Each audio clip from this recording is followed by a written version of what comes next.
The unlikely battle between family and authority. Have you ever experienced a situation where something as simple as a family gathering became a full-blown battle for your rights? Imagine a sunny afternoon, filled with the mouth-watering aroma of burgers sizzling on the grill, your kids laughing and playing in the yard, and your family coming together after months of separation. It's the perfect moment of peace and connection. One of those rare instances when you can escape the grind of everyday life and simply enjoy the company of the people who matter most to you. But what if that simple moment, one that should be nothing more than a harmless weekend barbecue, became the spark for a war with an unseen enemy? An entity that claims to be looking out for the best interests of your community but is actually restricting the very essence of what it means to live there, your family. This is exactly what happened to me, and this is where our story begins. In a quiet, seemingly perfect neighborhood called Willow Creek Estates, nestled between picturesque parks and manicured lawns, I thought I had found my dream home. I was new to the area, only having moved in a few months prior, but everything seemed ideal. I was drawn to the peaceful environment, the beauty of the surroundings, and the promise of a community where neighbors look out for each other. What I didn't know, however, was that lurking behind the scenes was a powerful figure who would not only challenge my perception of this perfect neighborhood, but would also force me into a situation that would test my patience, my beliefs, and ultimately my sense of justice. Her name was Eleanor Thompson, the president of the Willow Creek Homeowners Association, HOA, and she quickly became the villain of the story. At first, I thought she was just a little too enthusiastic about the rules. I mean, who wouldn't want a quiet, orderly neighborhood where everyone follows the guidelines? But as I would soon learn, Eleanor wasn't simply enforcing the rules. She was wielding them as weapons. It all started one seemingly innocent Saturday afternoon. The smell of grilled burgers filled the air, and the sound of my sister's kids giggling as they ran through the sprinkler was the perfect soundtrack to a family reunion I'd been waiting for. After 6 long months, I was finally reunited with my family, and this weekend was about cherishing those moments, reconnecting, and making memories. But then, Eleanor showed up. She marched across my lawn, clipboard in hand, as if she were on a mission. "What's going on here?" she demanded sharply, her eyes scanning the yard, her gaze sharp and unyielding. I tried to remain calm and explained that we were simply having a family barbecue. But the look in her eyes told me she wasn't going to let something as trivial as a family gathering slide. "Are these people registered guests?" she asked, as if the very presence of my loved ones on my property required official approval. My sister, who was just as confused as I was, stepped forward. "They're just visiting," she said, trying to explain the obvious. But Eleanor, as if reading from a script, insisted that according to HOA bylaws, all visitors must be registered 72 hours in advance. Couldn't believe it. I had no idea that something as simple as having family over could be so complicated. But Eleanor wasn't backing down. She demanded that my family leave the premises immediately. My mind raced. Was this really happening? Was this the kind of community I had moved into? As she continued her tirade about noise disturbances and unregistered vehicles, I realized that this was no ordinary HOA president. This was a person who saw herself as the enforcer of a system that didn't just aim to maintain order, but sought to control every aspect of our lives. Eleanor's attitude was cold, and her rules were rigid. She wasn't here to keep the peace. She was here to make sure that every single person, even the ones living in their own homes, followed her rules to the letter. But what Eleanor didn't know was that she had just picked a fight with the wrong person. My father, Judge William Davis, had been sitting quietly on the patio, enjoying his beer and observing the situation. At first, he said nothing, but as the tension grew, he stood up.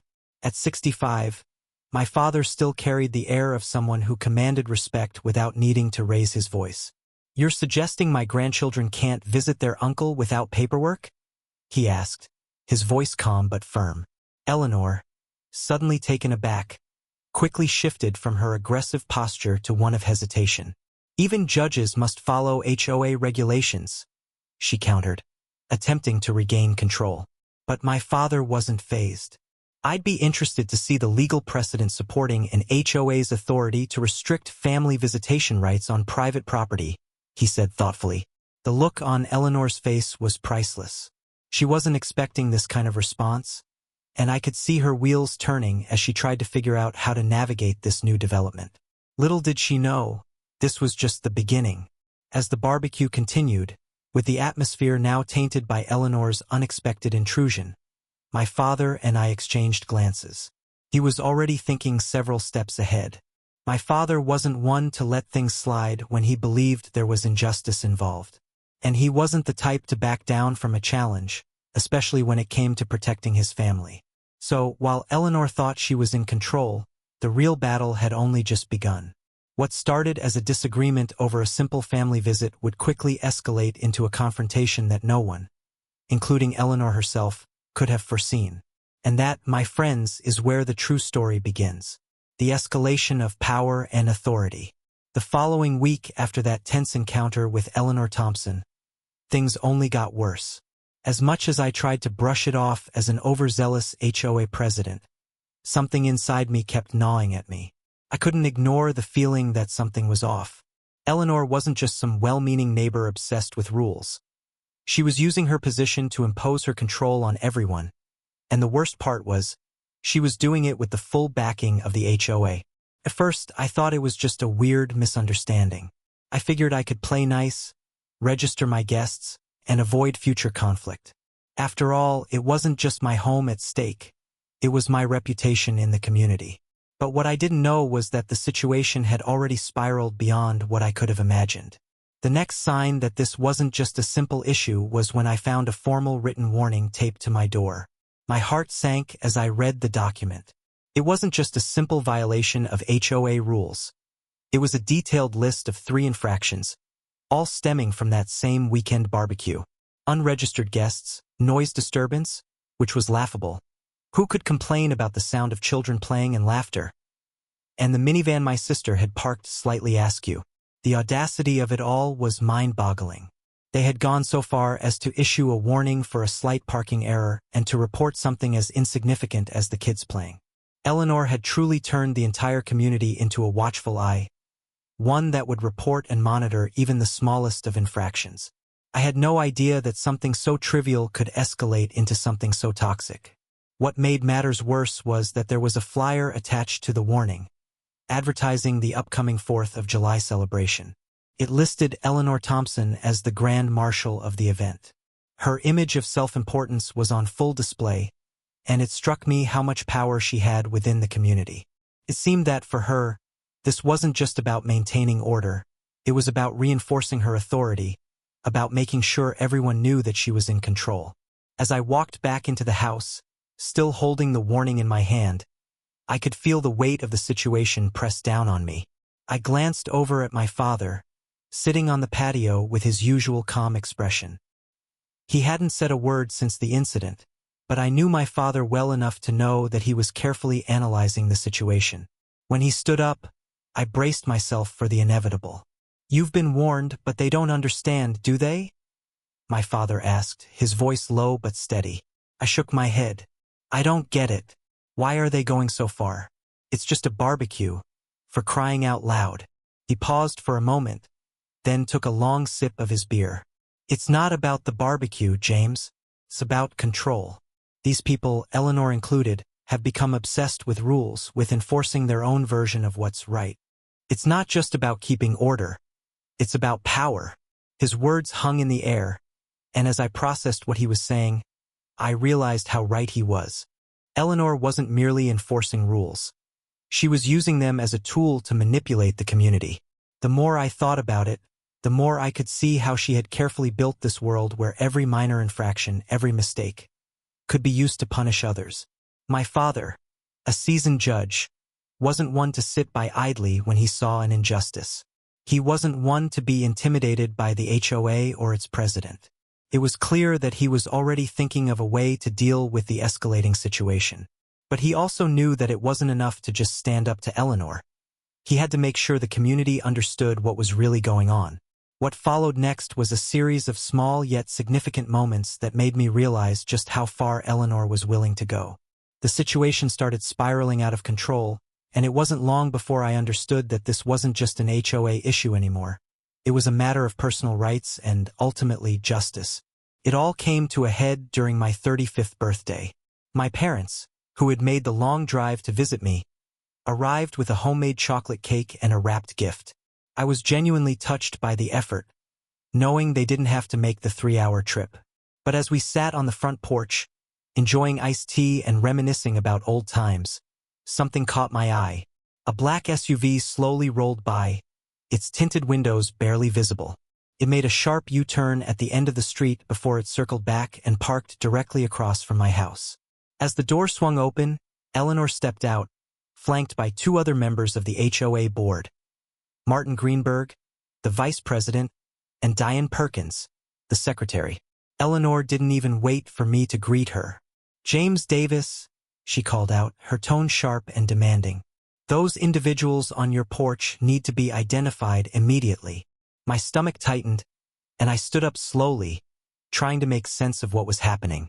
My parents, who had simply come to visit for my birthday, were now being targeted as violators.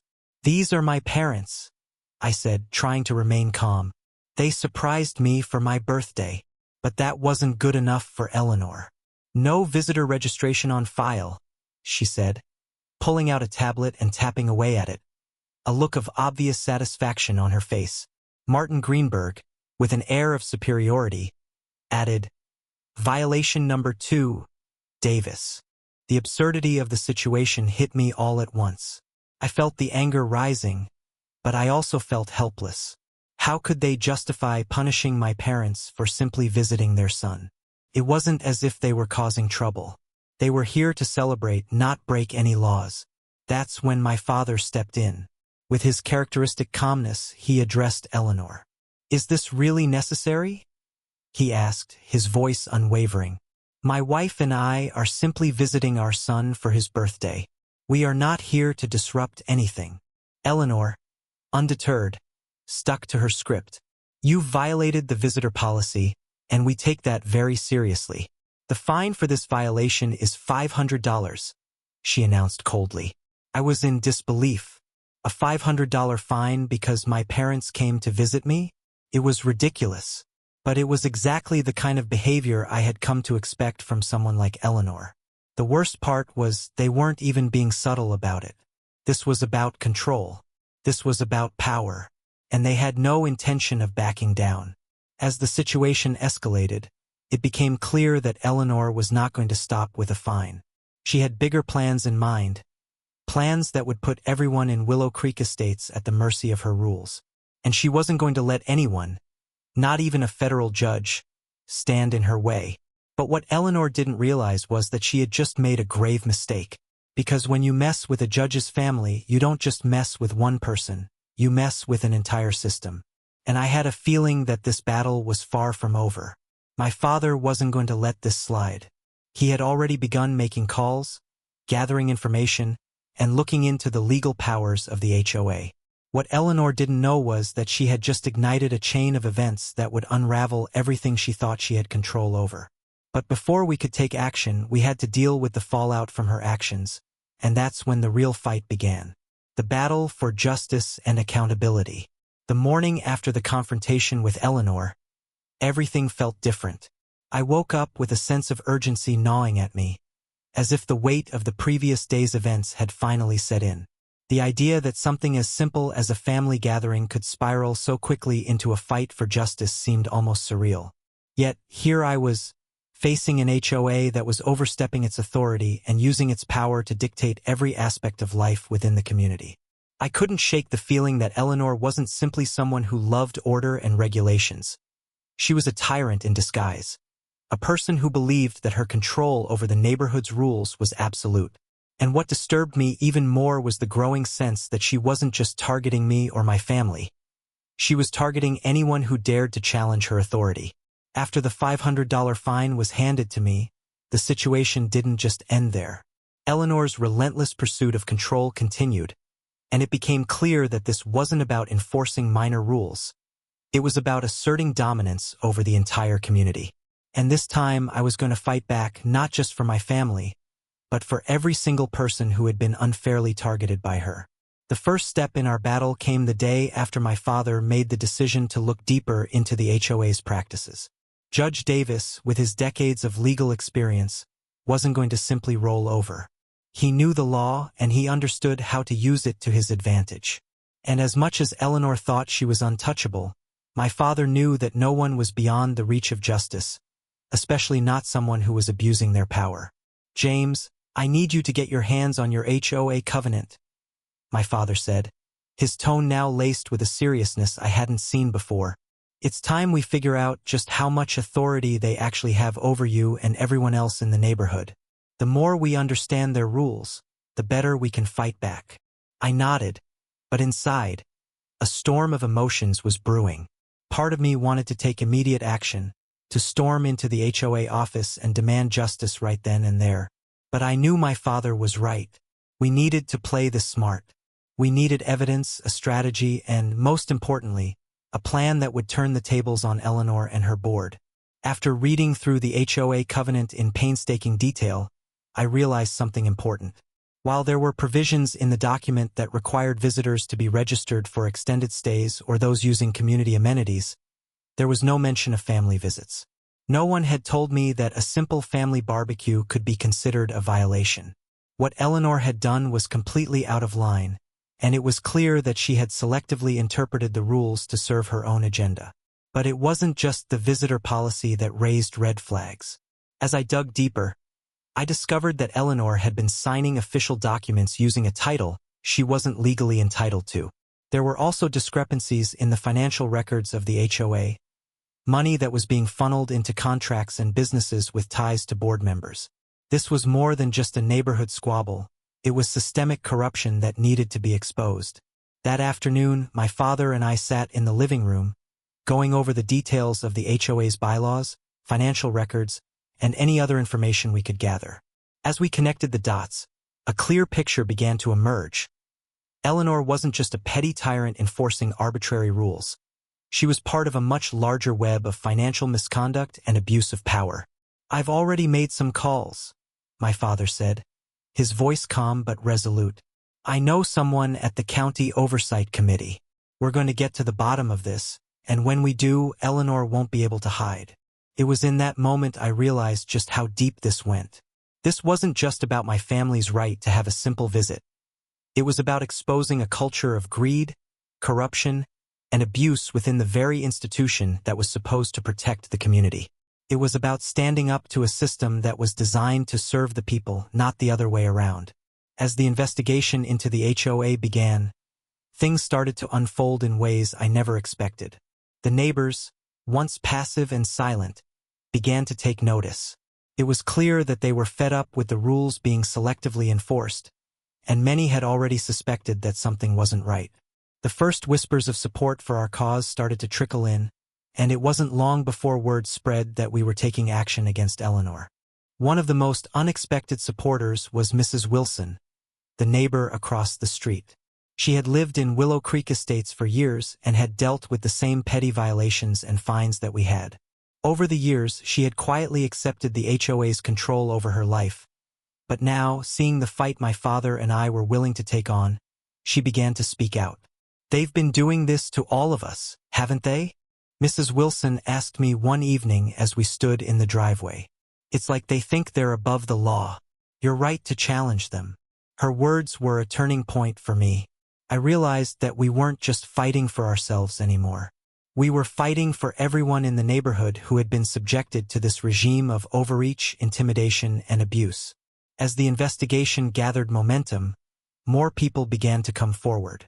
A former board member, Mrs. Schmidt, who had been silently watching the whole time, came to us with information that would be a game changer. She revealed that Eleanor had kept secret files on every single resident, using personal information as a form of control. And worse yet, she had been blackmailing individuals who dared to question her authority. "We've got to stop her," Mrs. Schmidt said, trembling. "She's planning something big.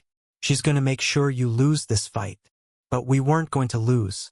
With the support of the community behind us and the legal backing of my father's investigation, we began to make real progress. Soon, the county had launched an official audit of the HOA's financial records, And what they found was nothing short of shocking. Hundreds of thousands of dollars had gone missing, funneled into private companies that had connections to board members. The once invincible Eleanor began to crack under the pressure, her smug confidence replaced by panic. On the day of the county's official inspection of the HOA records, Eleanor and her fellow board members attempted to block access to their offices, but the county officials were relentless. They had legal authority to examine the financial records, and nothing could stop them. As the investigators entered the building, I stood outside with my father, watching as the tables were finally turning. "What goes around, comes around," my father said, his voice tinged with both triumph and justice. Eleanor and her cronies thought they could control everything, but they forgot one thing. The law always catches up. The final blow came when Eleanor, in a desperate attempt to save herself, tried to argue that all of this was simply a personal vendetta against her. But as the county investigators uncovered more evidence of fraud, bribery, and abuse of power, her case crumbled. In the end, the HOA was dissolved. Eleanor was charged with fraud, and several of the board members were forced to step down. The community, once divided by fear and intimidation, came together in a new sense of unity and purpose. The neighborhood, once ruled by fear, was now free. The story of my battle with the HOA wasn't just about family visits or arbitrary rules. It was about standing up against a corrupt system that had become too powerful for its own good. It was about finding the courage to challenge authority, to speak out when things weren't right, and to fight for what's just, even when it feels like the odds are stacked against you. As I sat in my backyard, watching my nieces and nephews splash in the new community pool, I realized something important. Sometimes the smallest injustices, the ones we dismiss as trivial, can lead to the biggest victories. In the end, standing up for family, for fairness, and for the truth was the most powerful weapon we had. And that, my friends, is how one small act of defiance turned into a victory for an entire community. The lesson learned. The battle over family visitation rights in Willow Creek Estates taught me something profound. No one is above the law. Not even those who hide behind rules, regulations, and titles. In the face of corruption, the collective strength of a community can make all the difference. By standing together, speaking out, and challenging the status quo, we not only brought justice to our neighborhood, but also restored the values of fairness, transparency, and respect. And in the end, that's what really matters. If you've enjoyed this story and believe that standing up for what's right is something worth fighting for, don't forget to hit that like button. Share this video with your friends and family, because sometimes we all need a reminder that justice always prevails. And if you want more stories like this, subscribe to our channel so you never miss out on the latest content. Your support helps us keep telling these powerful stories and sharing them with the world. Thank you for watching, and remember, no one is above the law. Stay strong, and I'll see you in the next video.